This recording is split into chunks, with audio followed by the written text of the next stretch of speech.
కాశ్మీర్లో తాజాగా జరిగినటువంటి సంఘటన మనందరికి గుర్తుంది కదా.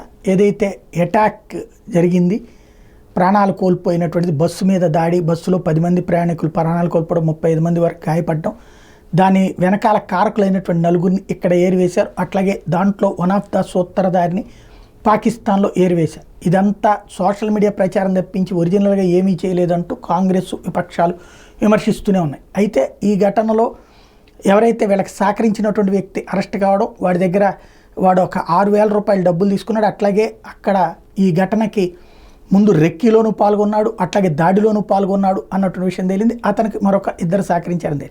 ఇప్పుడు వాళ్ళ మీద ఏదైతే కొత్త చట్టం ప్రకారం తీవ్రవాదులకి సహకరించే వాళ్ళ ఆస్తుల స్వాధీనం చట్టం ప్రకారం Pak terrorist supporters under enemy agents ordinance యాక్ట్ని, అంటే శత్రువులకి సంబంధించినటువంటి ఆస్తులు ఏవైనా సరే స్వాధీనం చేసుకోవడానికి అర్హత కల్పిస్తూ తీసుకొచ్చినటువంటి చట్టం ఆధారంగా వాళ్ళ ఆస్తుల స్వాధీనం ద్వారా వాళ్ళని రోడ్డు మీద నిలబెట్టాలన్నటువంటిది ప్రభుత్వం తీసుకున్నటువంటి నిర్ణయం.